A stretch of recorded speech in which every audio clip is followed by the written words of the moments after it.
अस्सलाम वालेकुम friends, this is Rizwan Khan और उम्मीद करता हूं कि आप सब खैरियत से होंगे। दोस्तों, इस वीडियो में मैं आपके लिए एक इंटरेस्टिंग और अमेजिंग टॉपिक लेकर आया हूं। बहुत दोस्तों से सुना, बहुत लोगों से सुना कि वेबसाइट डेवलपमेंट के बारे में और वेबसाइट्स क्या होती हैं, इसके लिए कौन कौन सी प्रोग्रामिंग लैंग्वेजेस हम यूज़ करते हैं, फ्रंट एंड क्या चीज़ है, बैक एंड क्या चीज़ है, इसमें डेटाबेसेस क्या होती हैं, फ्रेमवर्क्स क्या चीज़ हैं, एपीआईज़ क्या चीज़ हैं। तो इन सब चीज़ों के बारे में हम इस वीडियो में डिटेल से समझने वाले हैं। ठीक है, व्हाट इज़ वेबसाइट डेवलपमेंट। ठीक है, website development is the building and maintenance of websites. ठीक है, सिंपल, यानी कि बिल्डिंग और मेंटेनेंस करते हैं हम वेबसाइट्स की, इसको हम वेब डेवलपमेंट या वेबसाइट डेवलपमेंट कहते हैं। ठीक है, इसमें हम देख लेते हैं कि फ्रंट एंड डेवलपमेंट क्या है। फ्रंट एंड डेवलपर की जो एक डेवलपर होता है, फ्रंट एंड डेवलपर, उसकी रिस्पॉन्सिबिलिटीज़ क्या होती हैं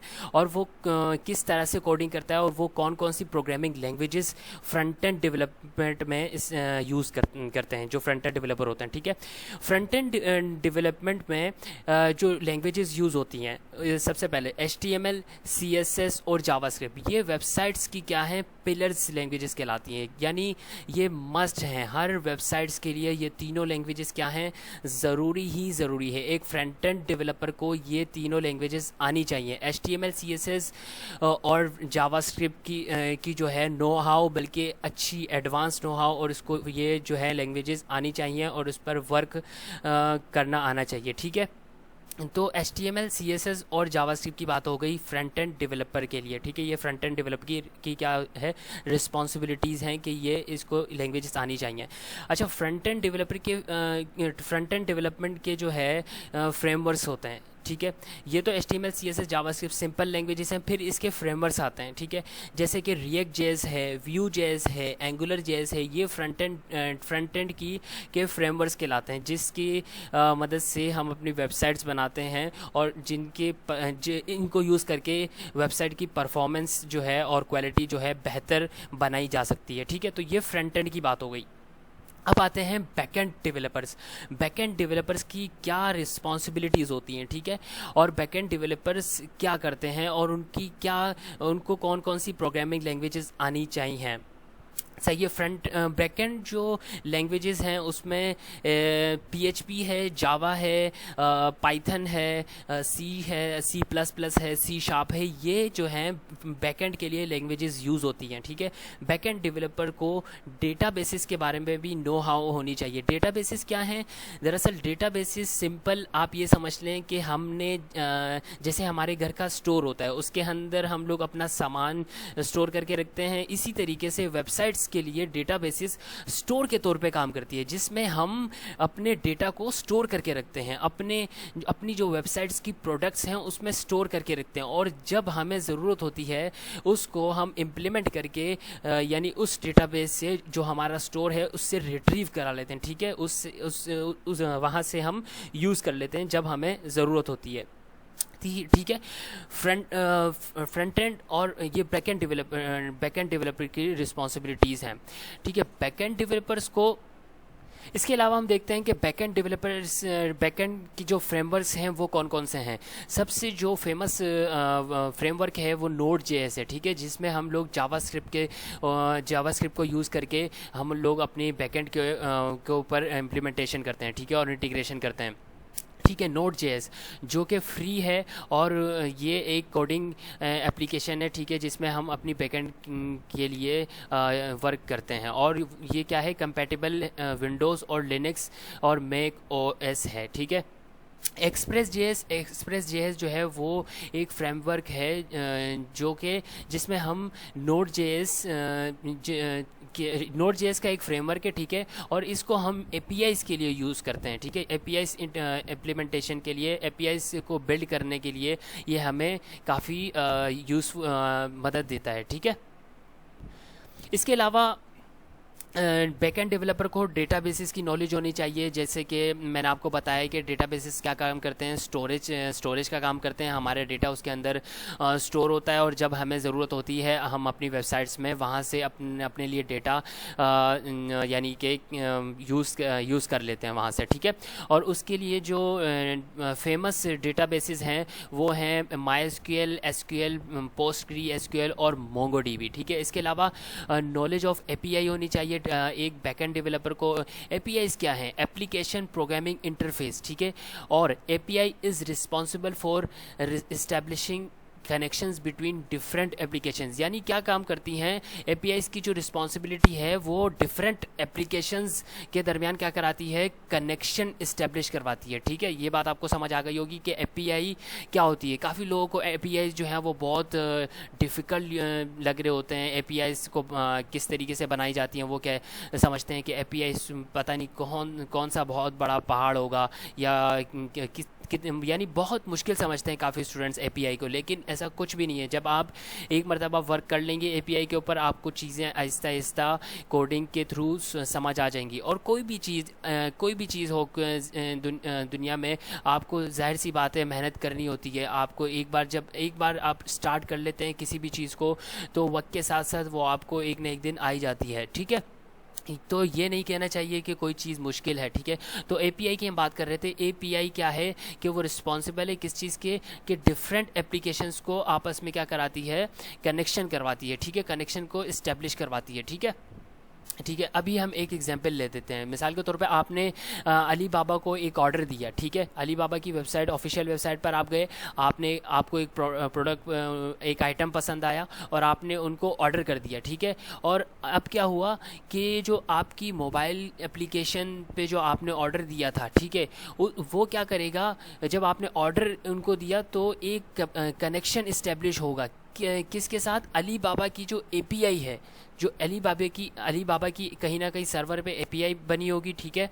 तो वहाँ से आपकी मोबाइल एप्लीकेशन के थ्रू क्या होगा? एक कनेक्शन इस्टेब्लिश होगा, ठीक है। तो ये बैकएंड डेवलपर्स का काम होता है, ठीक है। एपीआईज को इस्टेब्लिश करवाना, डिफरेंट एप्लीकेशंस के साथ किस तरीके से वो किस तरीके से एपीआईज बनाई जाती हैं, किस तरीके से वर्क होता है इनके ऊपर की, तो ये सारा का सारा काम बैकएंड डेवलपर्स का होता है, ठीक है।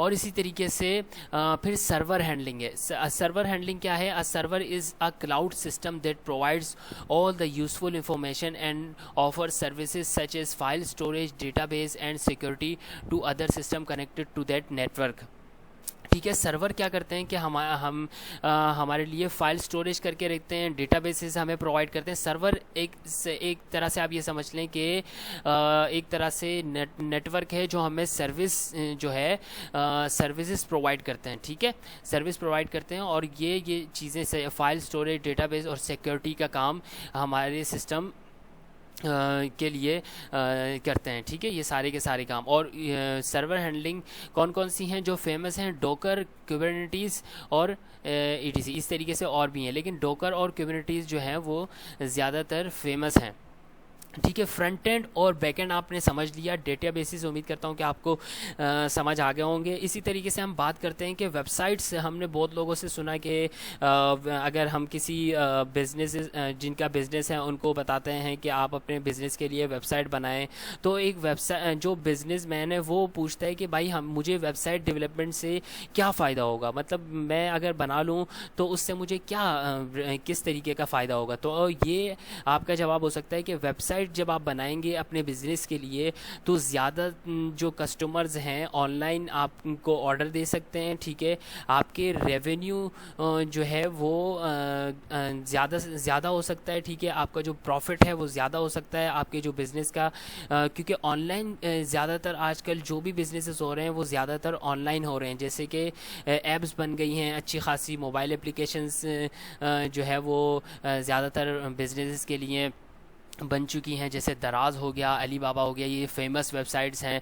ठीक है, इसके थ्रू हम अपने लिए कोई भी जो है प्रोडक्ट वहाँ से ऑर्डर करवा सकते हैं। तो आपका ये जवाब हो सकता है कि आपके जो है ज़्यादा रेवेन्यू जनरेट हो सकती है। ठीक है, आपको ज़्यादा से ज़्यादा कस्टमर्स मिल सकते हैं, वहाँ से ज़्यादा ट्रैफिक मिल सकता है। अगर आपकी एक मरतबा जो वेबसाइट है वो लोगों को उसके बारे में पता चल गया तो ज़्यादा से ज़्यादा आपको वहाँ से ऑर्डर मिल सकते हैं। ठीक है, तो फ्रंट एंड के लिए कौन सी लैंग्वेजेस आपको आनी चाहिए ये मैंने आपको बता दिया। बैक एंड के लिए जो लैंग्वेजेस हैं वो मैंने आपको बता दिया। ठीक है, डेटाबेसेस के बारे में मैंने आपको बता दिया, और एपीआईज के बारे में मैंने आपको बता दिया। इनकी लैंग्वेजेस कौन कौन सी हैं वो मैंने आपको बता दिया। तो अभी जो है इस वक्त वेबसाइट डेवलपमेंट जो है एक आप ये कह लें कि उरूज पर है।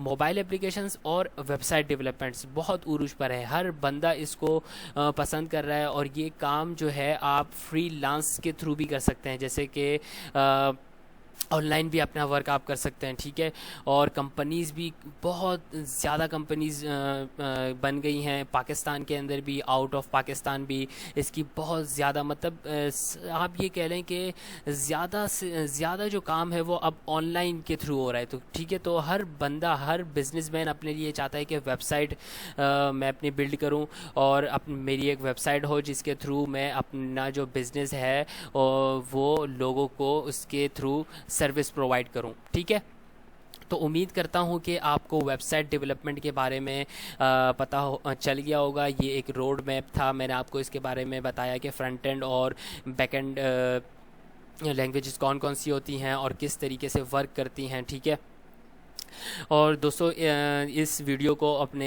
दोस्तों के साथ शेयर भी कीजिएगा। और अगर आपको ये वीडियो पसंद आई हो तो प्लीज़ लाइक भी कीजिएगा और कमेंट भी कीजिएगा। अगर आपको कहीं पर क्वेश्चन है तो आप मुझे कमेंट बॉक्स में क्वेश्चन भी कर सकते हैं। और दोस्तों मैंने इसके अलावा वेबसाइट कोडिंग की बहुत अमेजिंग इंटरेस्टिंग वीडियोस बनाई हुई हैं और और ट्यूटोरियल्स बनाए हुए हैं जो कि मैं आपको डिस्क्रिप्शन बॉक्स में उसका लिंक्स प्रोवाइड कर दूंगा। और इसके अलावा भी वेबसाइट के डिज़ाइन की कोडिंग की हुई है, और कोडिंग मैंने आपको बिल्कुल स्टेप बाय स्टेप ईजी करके समझाया हुआ है। इंशाल्लाह आपको बहुत फ़ायदा होगा। उम्मीद करता हूँ कि आप वो वीडियोज़ भी चेक करेंगे। और आपने अगर एक मरतबा उन वीडियोज़ को वॉच कर लिया तो दोस्तों मैं आपको गारंटी के साथ कहता हूं कि आपको बहुत कुछ सीखने को मिलेगा। अगर आप बिगिनर्स हैं तो भी आप उन वीडियोस को प्लीज़ वॉच कीजिएगा। और अगर आपको ऐसा लगता है कि आपके फ्रेंड्स या फैमिली मेम्बर्स में से जो इंटरेस्टेड हैं वेबसाइट डेवलपमेंट के बारे में, तो आप उनके साथ वो लिंक्स भी शेयर कर सकते हैं। दोस्तों इस वीडियो के लिए देखने के लिए बहुत बहुत शुक्रिया। मुझे अपनी दुआओं में याद रखिएगा और मिलते हैं इसके साथ एक नई और इंटरेस्टिंग टॉपिक लेकर मैं आपको लेकर आऊँगा। और इसी के साथ अल्लाह हाफ़िज़।